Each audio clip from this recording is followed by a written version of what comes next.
સપ્તાહથી માર્કેટનું એક પરફોર્મન્સ આપણે જોઈ રહ્યા છીએ. સુનિલજી, ગણતરીના દિવસો હવે બજેટ માટે બાકી છે. પહેલાં કોઈ જ હાલ એક સપોર્ટિવ ક્યુઝ આપણે ન કહી શકીએ બજાર માટે, પછી ગ્લોબલ ફ્રન્ટથી તમે જોતા હો કે પછી ડોમેસ્ટિક ફ્રન્ટ પર અર્નિંગ્સ જે રીતે અત્યારે એક ફોકસમાં આવતું દેખાડી રહ્યું છે, કારણ કે સતત એફઆઈએસ તરફથી વેચવાલી જે દેખાડી રહી છે, એની સાથે સાથે અગર જોઈએ તો ક્રૂડમાં એક ઉછાળો હવે જો કે થોડા નીચેલા લેવલ્સ પણ જોઈ રહ્યા છીએ, ડોલર ઇન્ડેક્સના ફ્રન્ટ પર હોય તો આ બધા સેટઅપ વચ્ચે એડવાન્સ ડિક્લાઇન રેશિયો ગઈકાલના એક સેશનમાં રિકવરી સાથે અગર જોઈએ તો ઓવરઓલ સેશન્સમાં આપણને એક નેગેટિવ જોવા મળ્યો છે. તો ઇન્ડેક્સ સ્ટોક્સમાં આટલું એક વેચવાલી ઓવરસોલ્ડ અત્યારે માર્કેટ જે રીતે જોઈ રહ્યા છીએ, કઈ રીતે સેટઅપ બજાર માટે આગળ તમે એક વ્યૂ આપશો અહીંયા? ગુડ મોર્નિંગ ચાંદની. તમારી વાત સાચી છે કે 15 દિવસમાં 1 જાન્યુઆરી આપણે રેસ ઉપર ચર્ચા કરી હતી, ત્યારે આપણે ચર્ચા કરી હતી કે 2025 કેવી રીતે પ્લે આઉટ થશે. ના એક ટ્રેલર હતું 2025નું જે આપણે 15 દિવસમાં જોયું છે. I think this will play out. The market volatile રહેશે. 5 ઇવેન્ટ છે માર્કેટ માટે ડિસ્કાઉન્ટ કરવાની, એક પછી એક. 20મી જાન્યુઆરીએ ટ્રમ્પ પ્રેસિડેન્ટશિપ એઝ્યુમ કરશે અને શું એનાઉન્સ કરશે કોઈને ખબર નથી. Market will get jittery. પછી છે 29th એફઓએમસીની મીટિંગ. હવે લોકો ચર્ચા કરવા લાગ્યા કે કદાચ રેટ કટ તો ભૂલી જાઓ, પણ કદાચ રેટ હાઇક થઈ શકે કે નહીં એફએડમાંથી. તો એક ડિસ્કશનનો એક મોટો મુદ્દો થઈ ગયો છે. 1 ફેબ્રુઆરીની તમે જે રીતે વાતચીત કરી, બજેટ છે.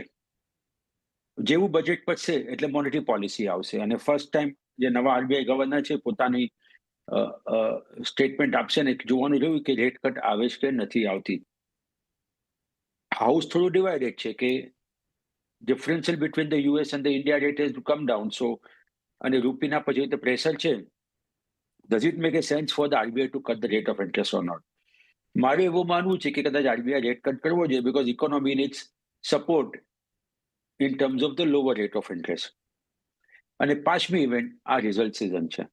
આઈ થિંક રિઝલ્ટ સિઝનમાં તમે જોશો તો on one hand post TCS numbers, TCS price moved up.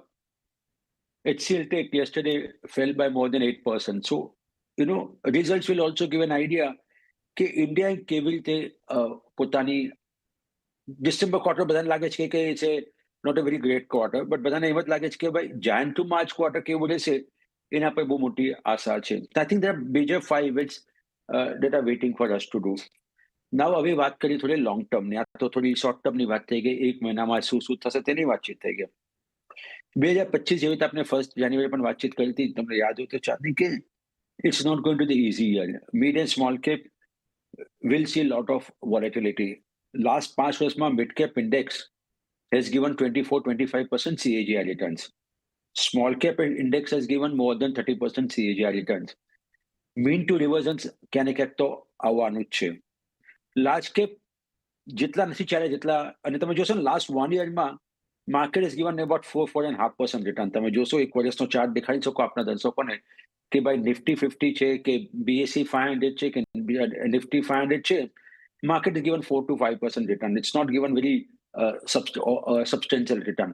Am I right? તો તમે દેખાડજો તો નિફ્ટી 50 5.85% રિટર્ન છે, 6% જેવા રિટર્ન છે. It's not a very super duper return. કદાચ આપણે લાર્જ કેપમાં જોશું કે આપણે થોડી તેજી જોવા મળે, મિડ અને સ્મોલ કેપમાં તમને ઓછી જોવા મળે, બટ માર્કેટ થોડું વોલેટાઇલ રહેશે. વેલ, તમે ક્રૂડ ઓઇલની વાતચીત કરીને જો 2 મિનિટના તમે સમય આપો તો એના પર ચર્ચા કરી લે કે આ ક્રૂડ ઓઇલ ડેફિનેટલી એક વધી રહ્યું છે, પણ 2-3 વસ્તુ સમજવાની છે. તો તમે થોડું એક્સપાન્ડ કરો તમારા ટાઈમ હોરાઇઝન, તેમ લાગે છે કે ક્રૂડ ઓઇલ ક્યાંને ક્યાંક આગળ જતા આપણે ઘટતું જોશું. એના રીઝન તમને સમજાવો. Russia is willing to discuss about the Ukraine.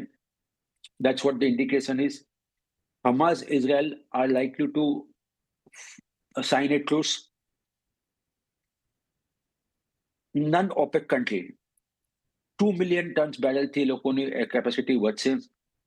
OPEC plus કદાચ એપ્રિલમાં એ લોકો કદાચ મળે તો કદાચ એ લોકો પોતે કદાચ પ્રોડક્શન ઇન્ક્રીઝની વાત કરે, પ્રોડક્શન ઇન્ક્રીઝની વાત કરું 2 મિલિયન, અને OPEC પ્લસ પણ પ્રોડક્શન ઇન્ક્રીઝની વાત કર્યું છે. Because of EV, because of renewable energy, the demand for crude as such is declining. So what is happening globally? The demand for crude remain little subdued, but the supply is going to increase. And there are alternates basically being found out. So એના લીધે શું થશે કે crude oil price eventually will come down. તો અત્યારે yes, ઘણા પરિબળો સાથે આવી રહ્યા છે. That's basically making market and investors are nervous. But one has to look at it at medium to long term, and thing doesn't look very bad on the crude oil front. So સલાહ જેવી રીતે આપણે 1 જાન્યુઆરી આપી હતી, ફરીથી આપણે 15મી જાન્યુઆરી ઉડાવી રહ્યા છે. Focus on the company, focus on the large cap more prominently, and look for the sectors જેવી રીતે આપણે પ્રાઇવેટ સેક્ટર બેંક કહેતા હતા, FMCG કહેતા હતા અને કેપિટલ ગુડ્સ અને ઇન્ફ્રા કહેતા હતા. આઈ થિંક આ કંપનીમાં તમે ધ્યાન આપશો તો પોસિબિલિટી વધારે સારી છે કે તમારે 2025માં સારા એવા પૈસા બનાવી શકશો. જી.